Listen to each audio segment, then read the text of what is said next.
June నెల 9వ తారీఖు పునీత సిరియా ఎఫ్రాయిం గారి పండుగ.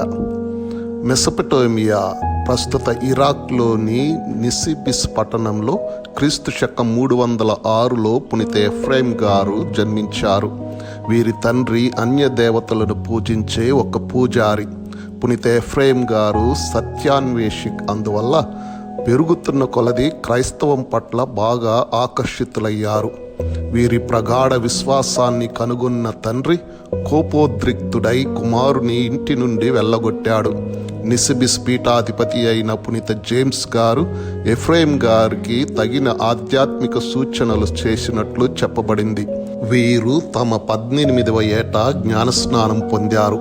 పీఠాధిపతి గారితో ఉంటూ వారి పాఠశాలలో కూడా కొంతకాలం పనిచేశారు.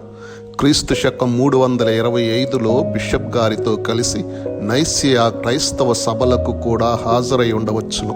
అటు పిమ్మట ఎఫ్రాయిం గారు ఈజిప్ట్ అడవుల్లో జపతపంలో మునిగి ఉన్న గురువుల దగ్గరకు వెళ్ళి వారితో కలిసి 8 సంవత్సరాలు జీవించినట్లు విశ్వసింపబడింది.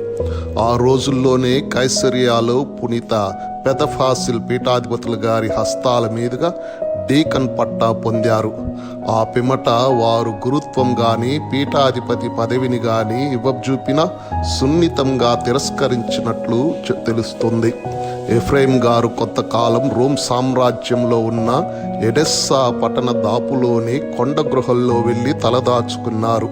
చుట్టుపక్కల క్రైస్తవ ప్రజల్లోకి పోతూ క్రీస్తు శాంతి సందేశాన్ని వినిపించారు.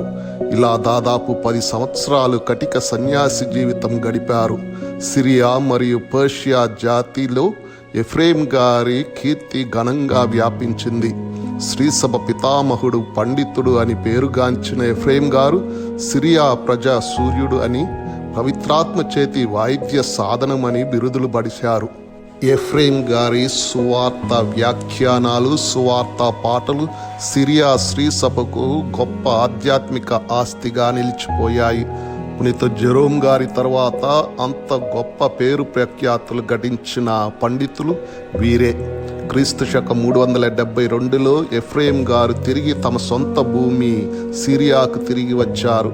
ఆ సమయంలో కరువు కాటకం వ్యాపించగా ఎఫ్రాయిం గారు ముందు నడిచి ఒక సంస్థ ఏర్పరిచి బాధితులకు తిండి గింజలు, ఇతర ఆహార పదార్థాలు పంచిపెట్టారు.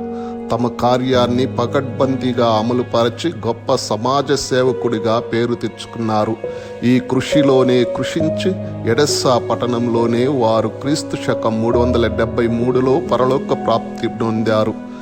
ఎఫ్రాయిం గారిని ఒక శ్రీసభ పండితుడైన బ్రదరుగా 15వ బెనిడిక్ట్ పాపు గారు వెల్లడించారు.